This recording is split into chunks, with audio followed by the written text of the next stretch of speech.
রাতে পাশ ফিরতে অনুভব করলো চিত্রাকে জড়িয়ে ধরে কেউ একজন ঘুমিয়ে আছে। এই এলাইচির সুবাসযুক্ত পারফিউমের প্রয়োজন নেই। চিত্রা ফারাজের নিঃশ্বাসের শব্দ শুনে অনুভব করতে পারে তার পাশে কেউ শুয়ে আছে। চিত্রা শান্তিতে চোখ বন্ধ করার আগেই পুরুষালী গম্ভীর গলা তার কর্ণকুহরে ধাক্কা খায়। বিবিজান। চিত্রা ধীরে জবাব দেয়, আমায় ছাড়া ছিলে কেমন?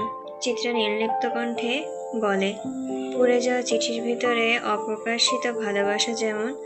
আর আপনি কেমন? ফারাজ বিষণ্ণতা ঝরা গম্ভীর গলায় জবাব দেয়, আলোর খোঁজে অন্ধকার হাতড়িয়ে বেড়ানো শিশুর চোখে যেমন, ঝরে যাওয়া ফুলের গায়ে মূর্ছে ধরা বসন্ত যেমন, বৃষ্টির আশায় ফেটে চিরে যাওয়া মাটির বুক যেমন, শিকল বাঁধা স্বপ্নের চোখে ঘুমহীন রাত যেমন, ছিলাম ঠিক তেমন।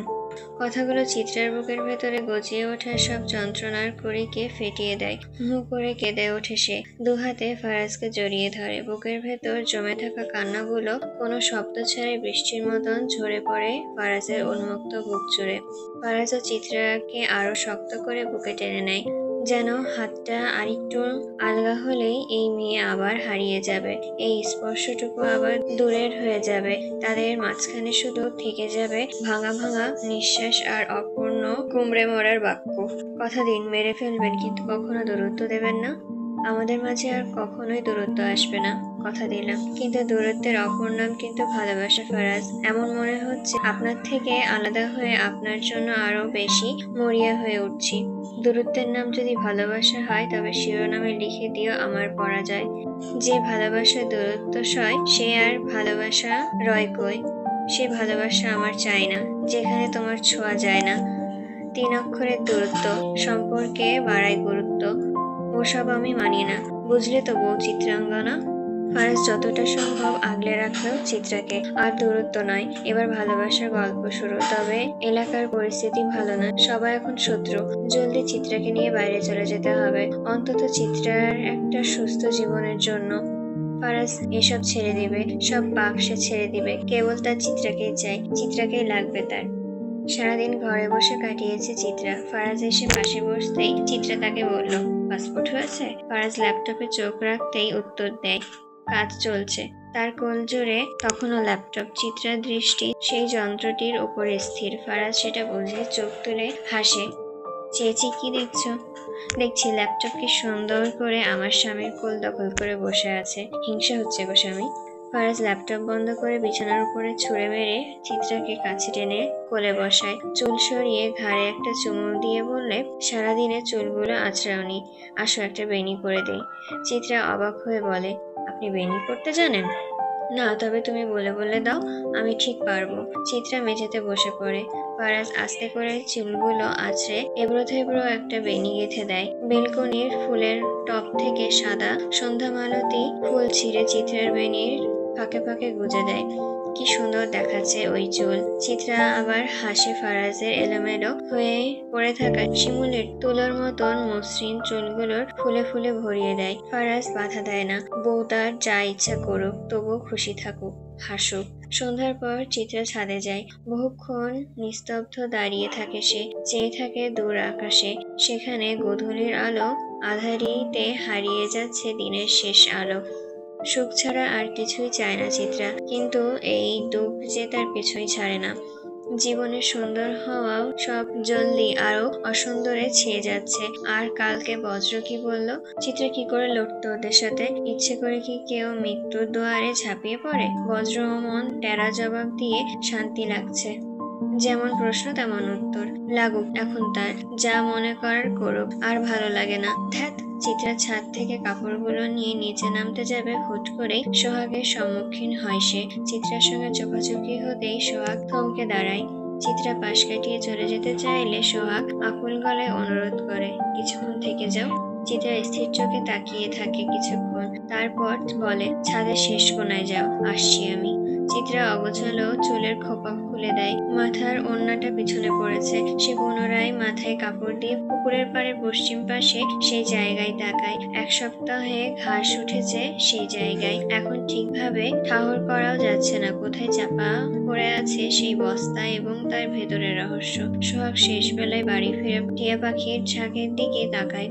তারপর বলে, যদি কোনোদিন আমাদের দেখা না হতো তাহলে তোমার জীবন সুখ খুঁজে পেতে। সোহাগ আবারও প্রশ্ন ছুড়ে দেয়, আমায় কেন ভালোবাসলে না চিত্রাঙ্গনা? মনে ধরেনি তাই? শান্ত স্বরে উত্তর চিত্রার। তবে তাকে যে ধরলে? চিত্রা মৃদু হেসে বলে, সে ধরার মতন ছিল তাই। সোহাগ দীর্ঘশ্বাস ফেলে। ভাগ্যের একতরফা পরিহাসে হারিয়ে দিলে আমায়? চিত্রা ঠান্ডা স্বরে জবাব, তোমার 4 আঙ্গুলের কপালে ছিলাম না আমি, আর কি বলে বোঝাবো তোমায়? তবুও চাইবো আমার হয়ে যাও। চিত্রা ঠোঁটে তিক্ত হাসি হাসলো সোহাগ, সময় আছে, এখন আমায় ভুলে যাও। বড্ড ভালোবাসি যে। এসব শুনলে রাগ করবে সে। তাকে খুব ভালোবাসো তাই না? তার প্রতি তোমার ভালোবাসা কতখানি? পৃথিবীর সকল ভালোবাসা যতখানি। সোহাগ থেমে যায়। তার ভুল একটাই, তা হলো ভালোবাসা। সে ভালোবাসায় সেই বিশ্বাসী, সেই ভালোবাসা বাস্তব জগৎ থেকে সম্পূর্ণ ভিন্ন। যদি মুখে বলা কিছু মিথ্যা কথা, মিথ্যা পরিচয়, ছলনা গড়া সম্পর্ক বাস্তবে রূপ নিত। যাগ্গে, চিত্রা কখনই তার ছিল, আর না হবেও না। কিছু সত্যি সময়ের সঙ্গে হারিয়ে যাবে, কিছু ফুল ঝরে পড়বে অকালে, তবে তার সুবাস রয়ে যাবে সোহাগের ভাঙা হৃদয়ের আমরণ। বাকি জীবনটুকু না হয় এই তীব্র সুবাসের কেন্দ্র করেই বাঁচার আশা করবে। যেদিন বাতাসের সঙ্গে হারিয়ে যাবে সুবাস, সেই দিন হয়তো হারাবে আরেকটি অপ্রয়োজনীয় জীবন। চিত্রা চুপ করে দাঁড়িয়ে আছে, সোহাগও দাঁড়িয়ে আছে। দুইজনের শূন্য দৃষ্টি শূন্যতেই ভাসছে। সূর্য তখন ডুবতে বসেছে। ফারাজ চিত্রের জন্য ডায়মন্ডের একটা নাকফুল কিনেছিল। অনেকদিন ধরেই দিবে দিবে বলে দেওয়া হয় না। সারা বাড়ি চিত্রাকে তন্ন তন্ন করে খুঁজে না পেয়ে যখন বিচলিত, তখন আয়েশার কাছ থেকে খবর পাই চিত্রা ছাদে অনেক আশা নিয়ে এসে ফারাজ নিরাশায় ডুব দেয়। নিজের স্ত্রী তার প্রাক্তনের সঙ্গে দেখে বুকটা চিলিক পেরে ওঠে। তবে তারা ফারাজের অস্তিত্ব অনুভব করার আগে ফারাজ নিজেকে আড়াল করে নিচে নামে যায়। চাইলে সে চিত্রাকে সেখান থেকে কেড়ে নিয়ে আসতে পারত, শোনাতে পারত তাকে বেশ কিছু কথা, কিন্তু কোনো প্রয়োজন মন চাইলো না আজ। এই সোহাগ নামক মানুষটাকে কষ্ট দিতে আর ইচ্ছে করলো না, কারণ মানুষটা নিজেই এখন আস্ত একটা কষ্ট। ফারাজের চিত্রার উপর বিশ্বাস আছে, কিছু সময় ভালোবাসার মানুষকে মুক্ত করে দিতে হয়, ভালোবাসাকে মুক্তি দিতে হয়। কারণ খাঁচায় বন্দি পাখি যেমন ধুকে ধুকে মারা যায়, তেমনি খাঁচায় বন্দি ভালোবাসাও বেশি দিন বাঁচে না। কিন্তু ভেতর ভেতর কেমন জানি জল জল করছে। ফারাজের কি ঈর্ষা হচ্ছে? সে জেলাস, কিন্তু জেলাস তো ছোট লোকরা হয়, তার তো জেলাস হয় না। ডিরেক্ট কলিজা বের করে ভুনা করতে মন চায়। ফারাজ নাকফুলের বক্সটা পকেটে ঢুকিয়ে রাখলো। নিচে নামার জন্য পেছনে ফিরতেই দণ্ডায়মান অভ্রকে দেখতে পেল সে। অভ্র ফারাজকে ডিঙিয়ে ছাদের একবার উকি দিয়ে সিঁড়ি দিয়ে নামা শুরু করলো। নামতে নামতে গান ধরে, পরাণ যায় জ্বলিয়া রে, পরাণ যায় জ্বলিয়া রে। ফারাজ খেপে গিয়ে পা থেকে জুতা খুলে অভ্রর দিকে নিশানা করে বলে, শালার ভাই, তোমারে খাইছি আজ। ফারাজের বলতে দেরি অভ্র খিচে দৌড় দেয়, আর ফারাজ তার পেছনে। ইদানিং দিন রাতের তফাৎ যেন ভুলে গেছে ফারাজ, শুধু কাজের কথা বলে হুটহাট বেরিয়ে যায় ঘর থেকে। চিত্রার ঘরে থাকা বইগুলো প্রায় সবই পড়ে ফেলেছে সে। মোহনার ঘরে আছে অনেক ভালো বাংলা সাহিত্যের উপন্যাস। বেশ কিছুদিন ধরে দূরবীন বই পড়বে পড়বে করে আর পড়া হচ্ছে না। বইটা মোহনার কাছে আছে। চিত্রা পাশে বসে থাকা আয়েশার দিকে তাকায়, তারপর বলে, কিরে বাবা, তুই নতুন লিপস্টিক কিনেছিস? রংটা সুন্দর। আয়েশা নাক ছিটিয়ে জবাব দেয়, কিনিনি। ওই কাঁটাওয়ালি রোজ অভ্রের সামনে বসে বসে এই লিপস্টিক লাগাচ্ছিল।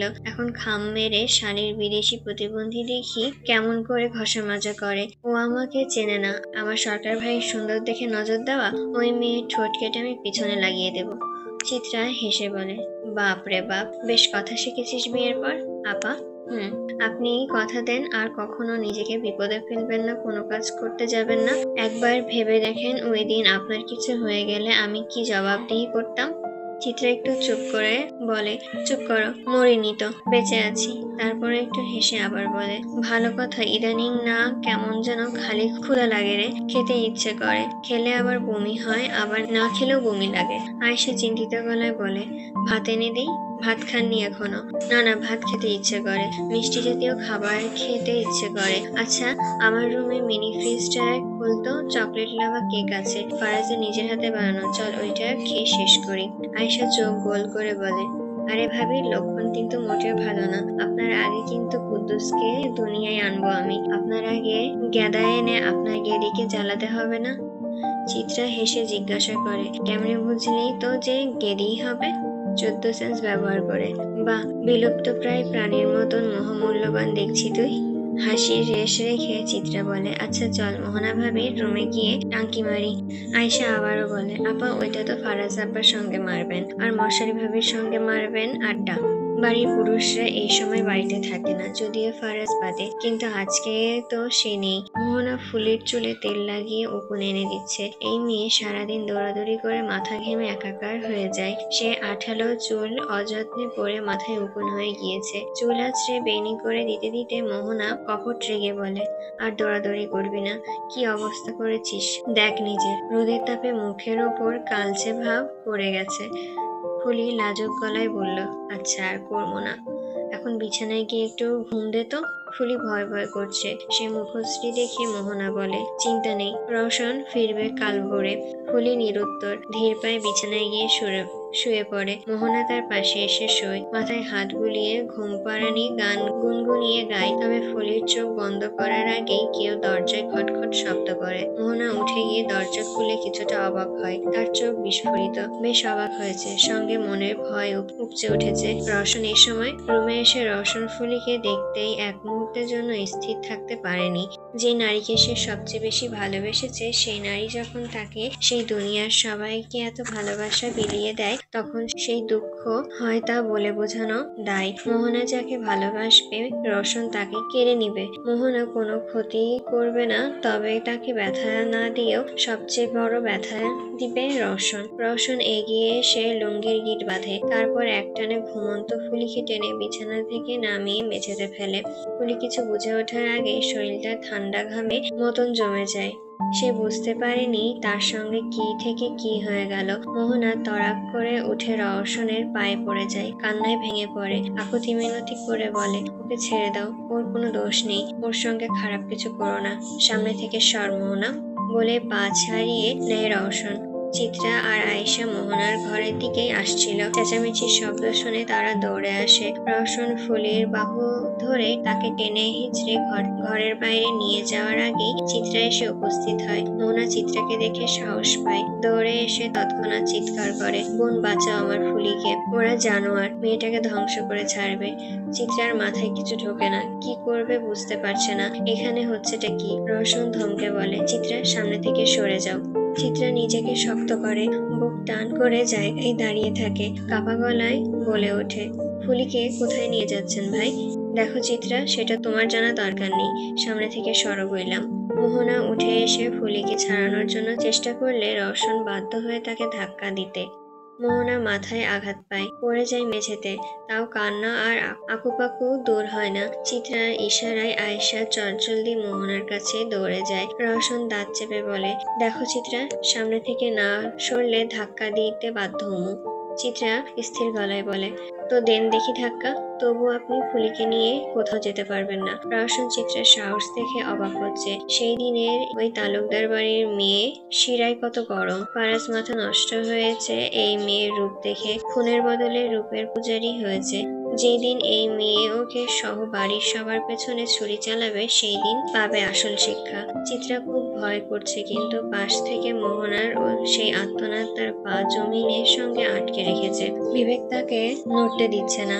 আপনি বলুন, ফুলিকে আপনি জোর করে কোথায় নিয়ে যাচ্ছেন? ওর অপরাধ কি? আর মোহনা ভাবি কেন ধ্বংসের কথা বলছে? রওশনের মেজাজ বিগড়ে যাচ্ছে, একই সঙ্গে আবার ফুলিও সামনে কেঁদেই যাচ্ছে। রওশন ফুলির মুখ চেপে ধরে গর্জে ওঠে, এই বান্দির বাচ্চা, চুপ যা, নইলে কইলাম গলা কাইটটা মাটিতে গাড়মু। ফুলি ভয়ে চুপসে যায়, কান্না ভেতরে শুকিয়ে যাচ্ছে, কিন্তু সে কাঁদতে বেজায় ভয় পাচ্ছে।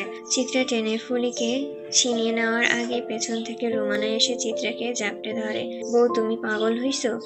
আমা দেখুন না, ভাই ফুলিকে জোর করে নিয়ে যাচ্ছে। কই আর নিয়ে যাইব, ওর চাচার কাছে পাঠাইয়া দেবে, তুমি জায়গা দাও ওরে। বলে রোমানা চিত্রার হাত ধরে টেনে দরজার সামনে থেকে তাকে সরায়। রওশন টেনে হিঁচড়ে ফুলিকে নিয়ে যায়। ফুলি ক্ষীণ শরীর যেন মাটিতে ছেঁড়া কোনো পুতুল, টেনে হিঁচড়ে নিয়ে যাচ্ছে। কি হিংস্র হিংস্রতা রওশন ভাইয়ের সে চেহারায়। এটুকু মেয়ের সঙ্গে এত ধস্তাধস্তি, এত জুলুম তার উপরে। মোহনা দৌড়ে উঠে নিয়ে রুমানার একটা ধমক দেয়। মোহনা নিঃসঙ্গ কণ্ঠে বিলাপ করে, অসহায়ের মতন মাটিতে গড়িয়ে নিজের কপালে নিজেই দোষারোপ করতে শুরু করে। চিত্রার চোখে জল, তবে এই জল কষ্টের নয়, বরং জেদের। সে দৌড়ে বাঁচানোর চেষ্টা করে, কিন্তু রুমানা বাধা দেয়, যেতে দেয় না তাকে। চোখ গরম করে বলে, মহিলা মানুষের মতোই থাকো, পুরুষ হইবার চেষ্টা কইরো না। কইলাম বউ, অত তুত্তুর করা ভালা না। তোমার কাম আমার পোলার সেবা করা, সংসার সামলানো, এই বংশের বংশধর দেওয়া। চিত্রা জেদের বসে কেবল চোখ দিয়ে অশ্রু ঝরায়। কি এক আফসোস, ফুলিকে ওর চোখের সামনে দিয়ে নিয়ে গেল, অথচ চিত্রা চেয়ে দেখা ছাড়া কিচ্ছু করতে পারলো না। ফারাজ বাড়িতে ফিরতে চিত্রা তার উপরে হুমড়ি খেয়ে পড়ে। ফুলিকে এনে দেওয়ার জন্য ছটফট করে উঠল। ফারাজের তখন মেজাজ ঠিক ছিল না। ওদিকে চিত্রা যে মোহনা ভাবির জন্য হলেও ফুলিকে ফিরাতে চায়। সে হাহাকার করে গেল ফারাজের সামনে। ফারাজ কেবল একটা কথাই বলল, তুমি কি চাও আমি আবারও তোমার সঙ্গে কথা বন্ধ করে দিই? না চাইলে যার যার বিষয় তাকে সামলাতে দাও, অনেক হয়েছে। কদিন পর বিদেশে যেতে হবে, প্রস্তুতি নাও। চিত্রার ভেতরটা সে কথায় কেমন যেন ভেঙে পড়ল। যতটা না কষ্ট তার বাঁচাতে পারিনি বলে হচ্ছিল, তার চেয়েও অধিক হচ্ছে ফারাজের কথা শুনে। এই বাড়ির মানুষগুলোকে এখনো কেমন চিত্রা বুঝে উঠতে পারছে না। রওশন ভাইয়ের অমন ব্যবহার আর মোহনা ভাবির চোখে ভয়ের মধ্যে কি লুকিয়েছিল। একটু চিন্তা থেকে বের হতে চাইলে পরক্ষণে চিন্তার পাহাড়ে এসে তার ঘাড়ে ধসে পড়ে। সারা রাত ফারাজ স্টাডি রুমেই ছিল।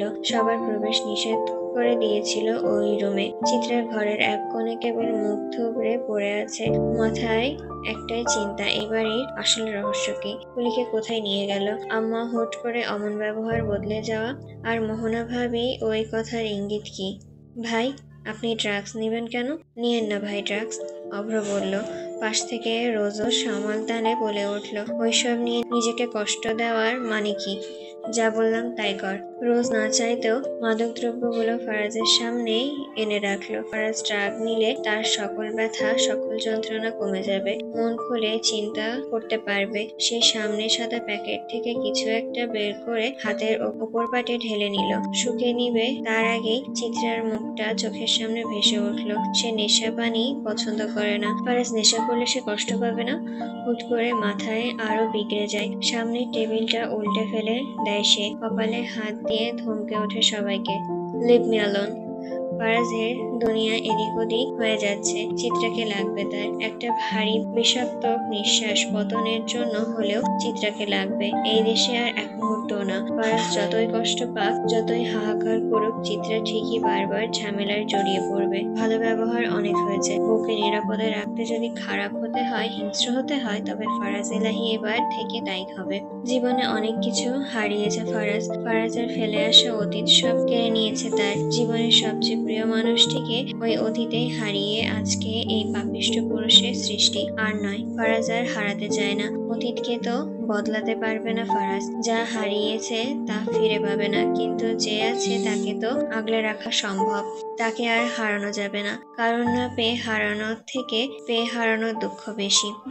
রাজন রুমের বাতি বন্ধ করে দিল, দিয়ে শুয়ে পড়ল মোনালিসার পাশে। এখন যদিও মোনালিসা বললে ভুল হবে, সে এখন রাবসা, পাশাপাশি রাজনের স্ত্রী মিসেস রাজন এলাহি। সে রাজনের রাবসা। রাবসার চুলের হাত বুলিয়ে রাজন কাঁধ ছুঁয়ে বলল, শরীর এখন কেমন লাগছে ময়না?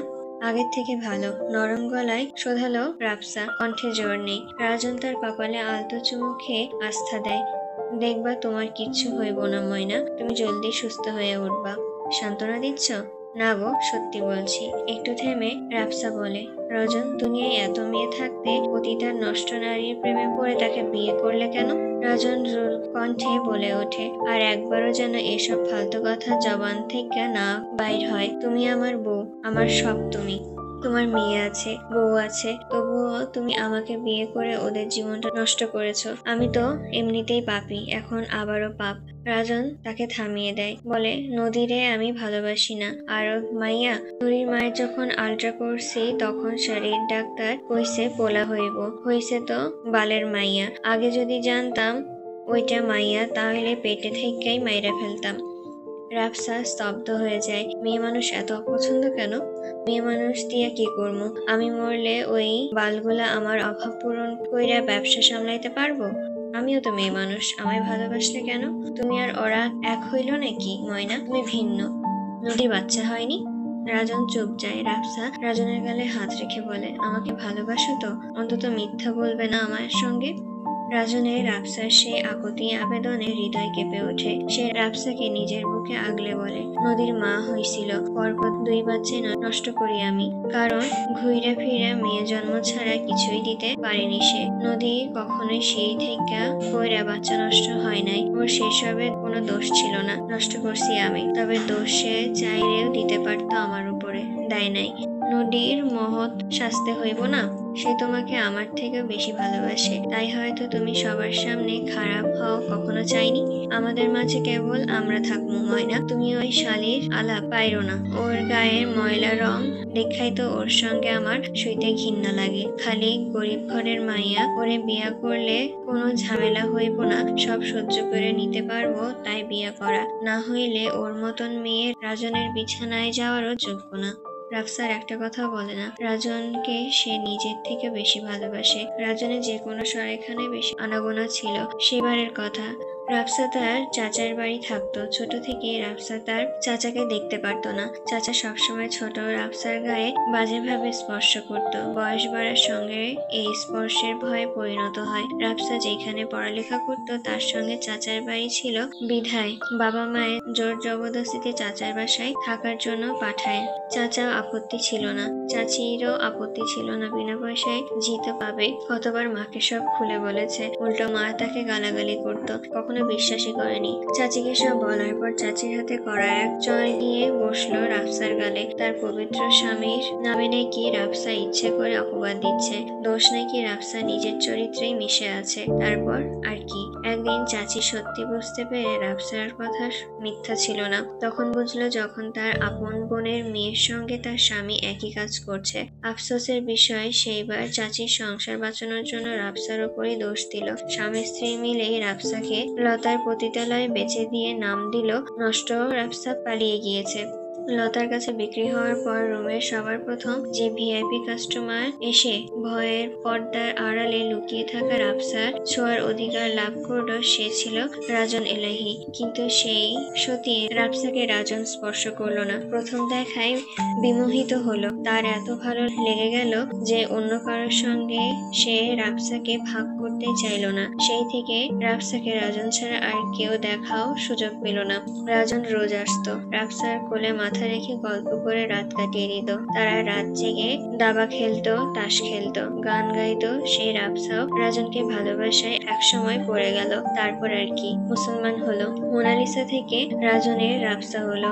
তারপর সংসারও হলো, তবে অসুস্থ সংসার। রাফসার ছোট থেকেই ফুসফুসে ছিদ্র ছিল। সেই রোগ ধীরে ধীরে মরণ ব্যাধিতে পরিণত হয়। সব জেনেও রাজন রাফসাকে বিয়ে করলো। আসলে পুরুষ যতই খারাপ হোক না কেন, প্রিয় নারীর জন্য তারা সব করতে পারে। রাজনও তেমনই। রাজন জানে তার রাফসার হাতে সময় নেই, তবুও কত পাগল এই লোক তার জন্য। হায় রে, এই দুঃখিনীর জীবনে যে ক্ষণিকের সুখ হয়ে না এলেও পারত। সব জেনেও সে এই বিশ্বাসে নিঃশ্বাস নিচ্ছে যে তার রাফসা একদিন সুস্থ হয়ে উঠবে। আহা মানুষ! রাফসা চোখ বন্ধ করে। সে কারোর সংসার কখনোই ভাঙতে চায়নি। ভাগ্যে যা ছিল তাই হয়েছে। তবে নদীর সঙ্গে গল্প করার তার খুব শখ। তার দুঃখের গল্প ভাগিদার রাফসা হতে চায়। রাফসা চায় রাজন তাকে যে পরিমাণে ভালোবাসে নদীকেও বাসুক। আজ বাসুক নয়তো কাল, তবুও বাসুক। তারা সুখী হোক। নুরি দুঃখ চেনার বয়স হওয়ার আগেই যেন রাজন তার দুঃখ ভুলিয়ে ভালো পিতা হয়ে উঠুক। রাফসা সেই সবই চায়। নদী চোখে ঘুম নেই। নুরিও আজকে ঘুমাচ্ছে না। সে কখন থেকে বাবা বাবা বলে কান্না করছে। মেয়ে মানুষ বাবা পাগল কেন যে হয়? যে বাবারা মেয়েদের দেখতে পারে না, অমন বাবাদের জন্য খোদা মেয়েদের মনে একটু কম ভালোবাসা দিলেও তো পারে। নদীর নিজের মেয়ে দুনিয়া আসতে পারেনি তো কি হয়েছে? ওই ওই বাচ্চাগুলোর মধ্যে সে ছোট্ট নদীকে খুঁজে পায়। একদিন সব শেষ হয়ে যাবে, তবুও নদীকে আগলে রাখবে নদী। দুঃখের পর একদিন তার ঠিকই সুখ ফিরে আসবে।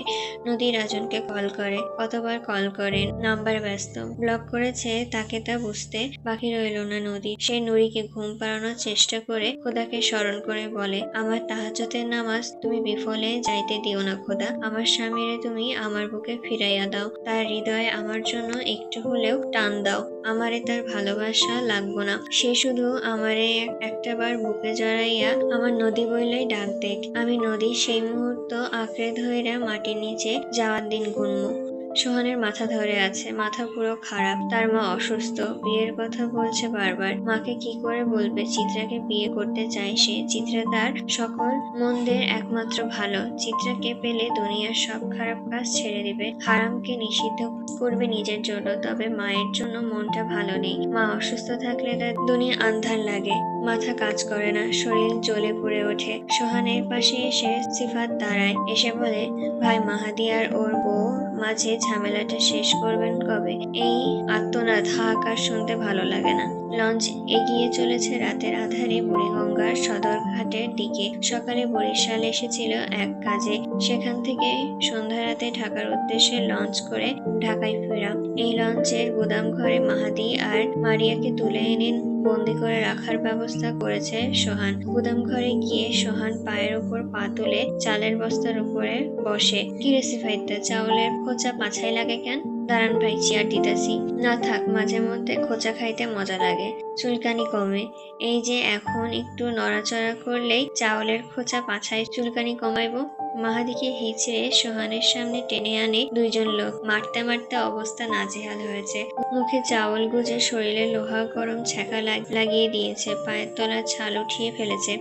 এই এক সপ্তাহের সামান্য জল ছাড়া কিছুই পেটে পড়েনি মাহাদির। খিদার তাড়নায় বস্তা ছিঁড়ে আটা খেয়েছে, চাউল খেয়ে পেট ভরিয়েছে, তবুও আক্ষেপ নেই তার। আক্ষেপ একটাই, তা হলো মারিয়াকে না দেখতে পাওয়া। মারিয়াকে একটাবারের জন্য দেখা করায়নি সোহান। সোহানের লোকগুলো মাহাদির চেয়ে তাকানোর মতন শরীরে কোনো শক্তি নেই, তবুও সোহান চায় মাহাদি তার দিকে তাকাক। মাহাদিও চায় তাকিয়ে সোহানের কাছে আর্তনাদ করতে, নিজের জন্য নয়, নিজের বাচ্চার জন্য, নিজের স্ত্রীর জন্য।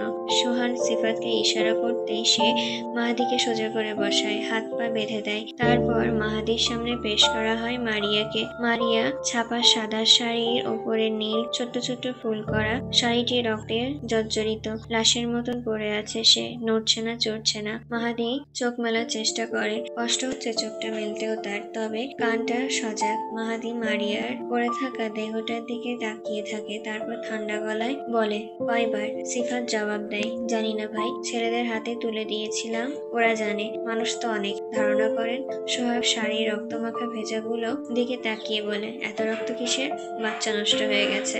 সোহান হালকা হা করে নিঃশ্বাস ছাড়ে। ইস, দুঃখের বিষয়। পরক্ষণে এক চিলতে হেসে জবাব দেয়, তবে আমার দুঃখ লাগতেছে না কেন? মাহাদির দম বন্ধ হয়ে আসে, সে এবার উঠে নড়াচড়া করে ওঠে, চোখ বেয়ে কান্না ঢলে পড়ে তার। মারিয়ার কি হয়েছে? মারিয়া কথা বলছে না কেন? সোহান ফের বলে ওঠে, সিফাতটা মাইয়া বাচ্চা আছে। সিফাত দুদিকে মাথা নাড়ে। সোহান মুখটা কালো করে মাহাদিকে বলে, ভাই তোর বউয়ের মরণ কিন্তু সেই লেভেলের আগেই হইছে। বাচ্চাটা দেখবি? বাচ্চাটা নষ্ট হয়েছে, তবে পরবর্তীতে ওইটা টেনে জায়গা থেকে বের করে আনা হয়েছে রে। আরেকটা খবর, মৃত্যু যন্ত্রণা তোর বউকে আরেকটু ছটফট করতে করতে জানটা বের করে আনা হয়েছে। জানোস কি করা হয়েছে? তারে তোর হিংস্রতা, অন্ধ লোক, স্মৃতির নামক সেই গর্ভবতী মাইয়া সহ যারে জীবনে টাকার লোভে তুই বিক্রি করতেছস, তাগর সবার গল্প শোনানো হয়েছে। তুই তো আর কইবি না, তাই আমি জানাইয়া দিলাম। তবে বিশ্বাস কর, জীবনে কোনো মানুষরে ধরার আগে জান বাইর হইয়া গেল। তোর বইয়ের এটা জান নাকি আর কিছু? সিফাত মাহাদির বাঁধন খুলে দেয়। মাহাদি হাহাকার করতে করতে মারিয়ার দিকে হাতড়ে যায়। তার মারিয়া তাকে কোথাও ফেলে যেতে পারে না। সে মারিয়ার কাছে গিয়ে তাকে টেনে বুকে জড়িয়ে আহাজারি করে, এই বউ, মারিয়া উঠো বউ, আমাগোর বাচ্চার জন্য হলেও উঠো, উঠো বউ, আমার ক্ষমা কইরা দাও, আর অভিমান কইরো না, আমি সব খারাপ কাম ছাইরা দিমু। মারিয়া তাকাও। মারিয়া ওঠে না। মারিয়ার শাড়ি তাজা রক্তে ভেজা। সিফাত পলিথিন এনে সামনে রাখে। সেই পলিথিনের ওপর 4 মাসের একটা ভ্রূণ, ছোট্ট নিষ্পাপ জীবন। মাহাদি সেই ভ্রূণ বুকে আগলে আমার বাচ্চা বলে চিৎকার করে। তার চিৎকার বাকিদের কাছে কেবল বিরক্তি। মাহাদির চোখে বারবার স্মৃতি নামক মেয়েটির সেই রাতের আহাজারি ভেসে ওঠে। সেই রাতে মেয়েটির চিৎকার আজ তার চিৎকার হয়ে উঠেছে। বাচ্চাটা যখন বের করা হয় তখন কিন্তু তোর বউ বাচ্চা ছিল। স্মৃতির মতন পায়ে পড়ছে, পেটে লাথি খাইছে। মাহাদির চোখের সামনে সব শেষ হয়ে যেতে দেখে। সব শেষ তার লোভ তার সব শেষ করে দিল। সে যেমন অন্যকে ধ্বংস করেছে, খোদা একইভাবে তাকে করেছে। সব শেষ। মাহাদির স্ত্রীর লাশ শক্ত করে আঁকড়ে ধরে জড়িয়ে রাখে। সোহানের সেই দৃশ্য সহ্য হচ্ছিল না। সে সিফাতকে নির্দেশ দেয়, মায়ার লাশের পেট কাইটটা জলে ভাসাইয়া দে। নাকি আমি দেখতে পারি না। সিফাত মাহাদির থেকে মারিয়াকে ছিনিয়ে নিতে আসলে মাহাদির শরীরে সবটুকু জোর দিয়ে মারিয়াকে আগলে ধরে। কেউ ধরবি না আমার মারিয়ারে, দেখছোস না সে ঘুমাইতাছে, ওর বিরক্ত করবি না, ও আর আমার বাচ্চা ঘুমাইতাছে। সিফাত মাহাদির মুখে একটা লাথি মেরে বলে, শালা পাগল হইছো? সবাই জোর জবরদস্তি করে মাহাদির থেকে তার মারিয়াকে ছিনিয়ে নেয়। ওই দেখাই শেষ ছিল দেখা, আর কখনোই তাদের দেখা হবে না। মাহাদির চোখের সামনে তার বউকে নিয়ে যাচ্ছে। ওই ঘুমন্ত মানুষটার গায়ে ওরা ছুরি চালাবে বলে ওদের কি দয়া মায়া নেই? আকাশ চৌচির হয়ে বিরহের গান ভেসে আসে বাতাসে। মাহাদি শেষবারের মতন বলে, তোরা আমার মারিয়ারে নিস না, আমারে মার, ওরে ছাইরা দে। মাহাদির শোকে প্রকৃতি বুক চিরে ভেসে আসে। তোমার সঙ্গে আর হইল না দেখা রে, বুকে আমার বিসর্জনের ব্যথা। মাহাদি নিজেকে ছাড়ানোর চেষ্টা করে, তবে শেষবারের মতন বউকে মন ভরে দেখার আগেই পরপর ঠিক তার বুকের ওপর ট্রিগার প্রেস হয়। চোখের সামনে ঘোলা হয় সবটা। ঘোলা হয় স্ত্রীর বিদায় বেলার মুখখানা, কেবল স্পষ্ট হয় কিছু না হওয়ার স্বপ্নের প্রতিছবি। মাহাদি আর মারিয়ার হাঁটছে একসঙ্গে, হাসছে দুইজনেই। দুইজনের হাত ধরে আছে আরেকটি ছোট্ট হাত। তারা সুখী, কোনো কষ্ট নেই তাদের। মাহাদি ধীরে ধীরে চোখ বন্ধ হয়ে আসে। তার রচিত গল্পের অধ্যায়ের ইতি হয়।